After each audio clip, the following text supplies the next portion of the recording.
Why did I fly halfway around the world to come to the mission post out here in the Philippines?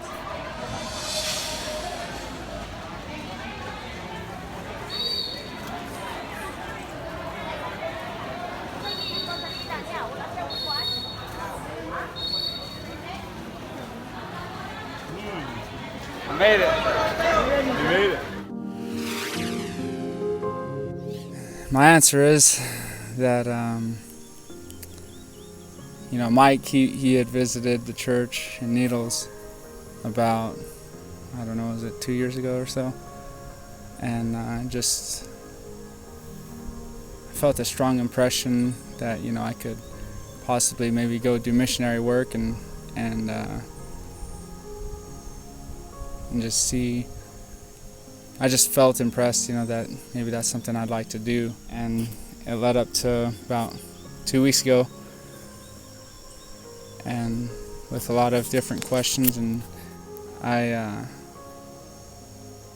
thought that I would go and see and experience what it was like, see how God works, a stronger relationship, and also maybe experience more of who He is. It's along the way, just doubts and confusion, and along with frustration and a lot of questions,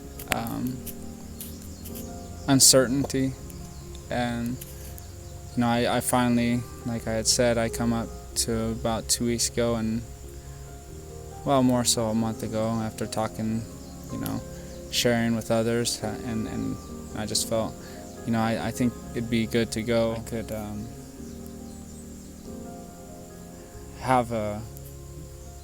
have experienced more. I could hopefully experience God and who He is and the way He works. I'm thankful that I could make it, and then, I'm even just making it to the airport. I have people telling me, well, why are you going to the South Philippines? You do know how dangerous it is? Have you researched it? And I told her, I said no.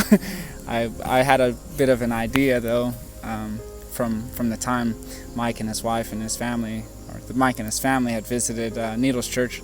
They shared their experience and what they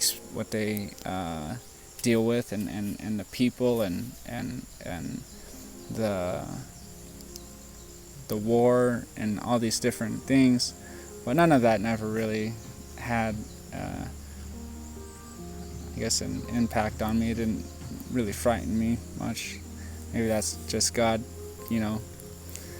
or not necessarily protecting me, but giving me peace so that I can maybe see what is in store. Some of the things that I did while I was here, I think the first thing we did was we worked building a bridge.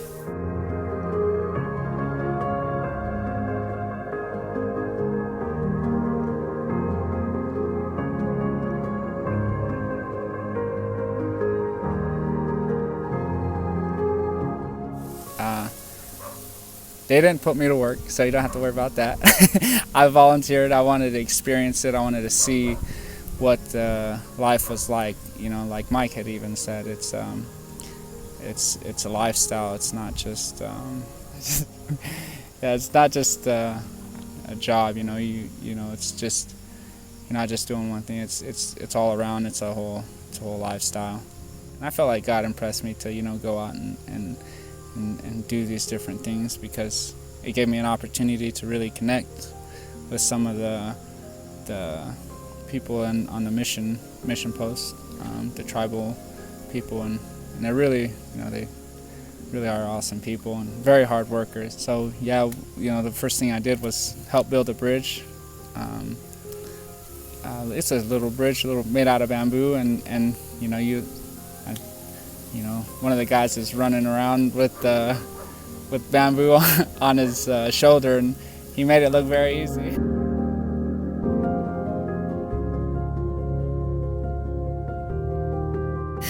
Once I picked it up, I said, "Man, this isn't for the weak." But I carried it, and it showed me that this is, it's not, it doesn't look as easy as it's not as easy as it looks, you know. It's tough work. It's not only just doing Bible studies or going and sharing God's word in the village, but it's, you know, cutting grass, which I thought that was grass in my home. That's grass. But if you look around in the back, I think, no, we can't call that grass. But there's a lot of bushes and different plants and trees that they consider grass. And I was going outside expecting to get out the weed eater and mow or weed eat the grass like I just shared, like I just showed. But no, it's bush. There's a lot of bush, and we had the machetes, and we're cutting the grass with the machetes. That was fun. That was exciting. And then we ran into a bunch of bees, and we had Peely. He took a nice branch and just started beating the bees to fight them off. He was very courageous. We call that, they taught me the word isog. You know, we did the bridge, cut the grass, and you know, after that, you know, just last weekend we rode the Midas, or no, we went on the hike to a village that Mike and the mission and Michelle and the team had established a church there. Is that right? Got to meet, you know, the church, the family up there, and the group, and awesome people, and you know, you just kind of see the lives that they live. It's much different than what we have and back home. It really opens your eyes and shows you, you know, what we have and what we take for granted, and you know, that just lack appreciation. But it was about a two and a half hour hike, and that was very nice, you know. Coming home, we came home, and then on the way home, I told them, I said, you know, I really like waterfalls, and because they told me that there was a waterfall, so I said, man, that'd be really nice to go see that. So we took a detour, and they called it Long Cut.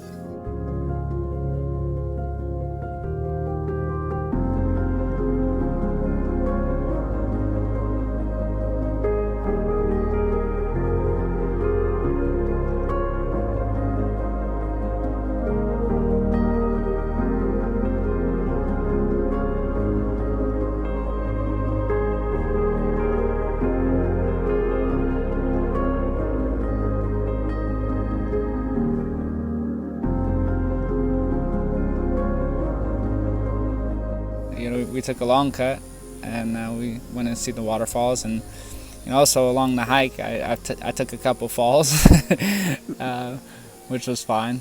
But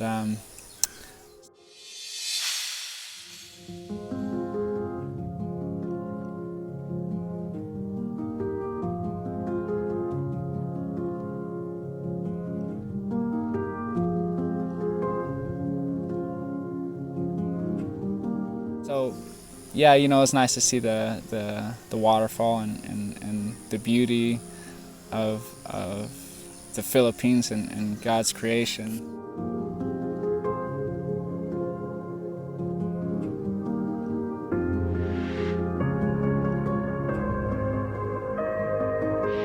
And again, it's really a nice sight to see. But and we made it home safely, thank God. And then we went on a bike ride another day, which was, I think, 3 or 4 days ago. And they kept telling me, you know, it's a 14-hour ride, you know, it's not going to be bad. Or they told me, you know, don't wear yourself out, you know, it's a long ride. And I'm thinking, well, it's going to be so bad about a bike ride, you know, it's not that bad. Oh boy, was I in for a treat.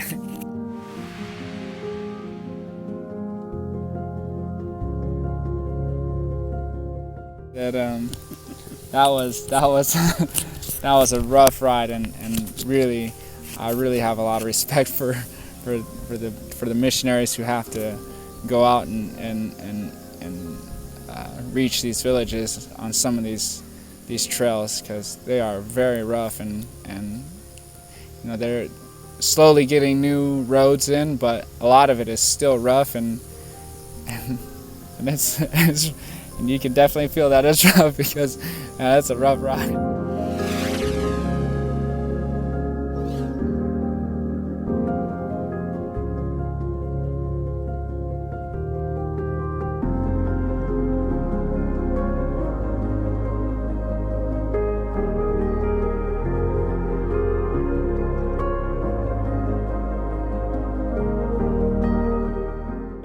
So yeah, it was very, very rough on the body, and I mean, for a short period I really wanted to cry. Like, it was so painful. I was like, wow, this is extremely painful. I wanted to hop off the bike as they're going and just go home.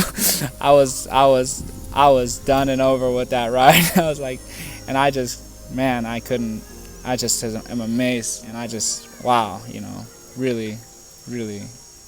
And again, that goes to say, it's not just, it's everything that that needs to be done. It's all I think equally important, and they all play a role. And I was gonna help teach the school, the help teach the kids, but they weren't feeling well, so that didn't work out. Well, actually, the teachers didn't feel like they needed help, and then turned out that the kids weren't feeling well, so I didn't get a chance to do that, but maybe next time. We got to go put in some new posts made of wood, and you just pick it up and you slam it down. You don't have anything to really give it a hammer it down. It's all by hand. Everything that I've experienced so far is a lot of handwork. There's a question: what will I be taking home with me after being here, seeing, watching people live their life. I always had this perspective, this view that things would be different out here, that I needed to leave to change, or to see something different, which I think in some cases is good.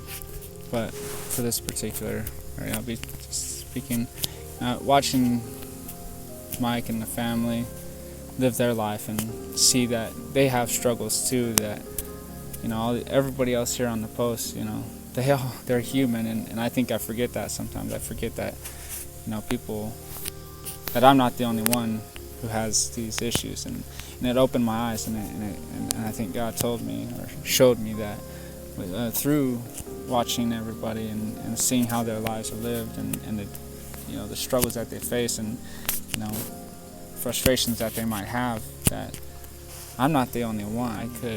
That things would be different. I just had a different expectation, and it opened my eyes, and it showed me that we all are struggling. We all have a battle, and I see that, and I know that I'm not alone in this. We all are facing these struggles. So it was good. It was a nice experience, and also to see how people live their life. It's different. Again, everything is just at our fingertips back home in America. Everything, we have it all, and here it's there's struggles. You don't have things as available. You have, you can see it. You have out here. You can have just as much rougher life. You just kind of, again, it's just one of those things that you look at, and you can,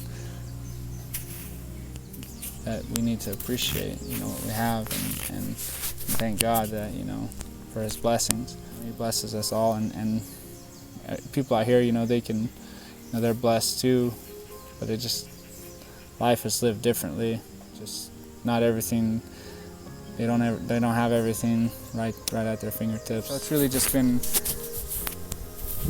I've had many different experiences, a lot of different emotions, and a lot of different feelings out of this trip, and I'm just hoping that God will lead my life from here, and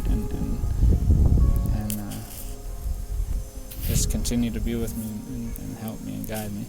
So yeah, I just appreciate everything, and being able to come out here, and Mike and his family accepting me with open arms. And I told them, I said, we've only met 2 times. And I feel like I've known you guys for years. I mean, we've been talking for 2 years, but I feel like you guys are family, and known you for 5-10 years, and everybody here is it's amazing how much, they accepted me, and, they just their character, I really appreciate the people that they are, and they're really awesome people, and just loving and kind, and, they really are on a mission for God, and that's very inspirational. I got something else. So, church family, I know you guys will be seeing this, and I just, a little bit of last minute thoughts. I appreciate you guys, and I appreciate your prayers and your love and your support. I shared with Mike.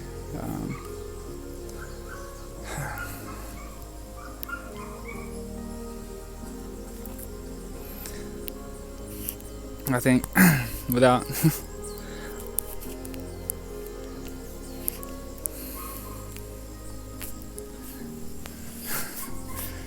you guys, I don't think I would be here, and it's been a rough road. I share with a lot of you guys. I've had my struggles, my doubts, my concerns, and everything. But you guys really have held me up, and to have you guys as my family.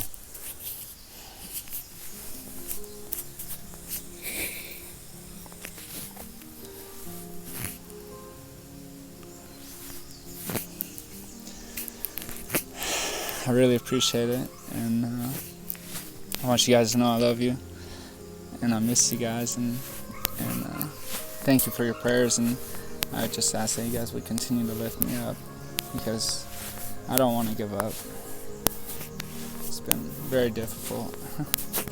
A lot of trials, a lot of struggles, a lot of different feelings, emotions that I've gone through this past, 2.5 years. I've been going to church, and maybe 3 years. God, with my time, forgive me.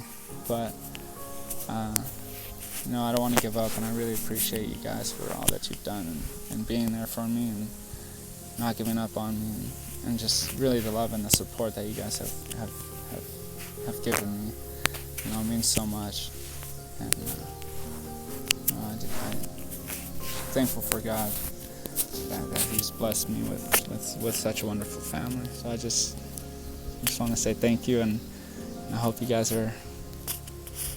have a good Sabbath, and we'll be seeing you shortly. Of every blessing.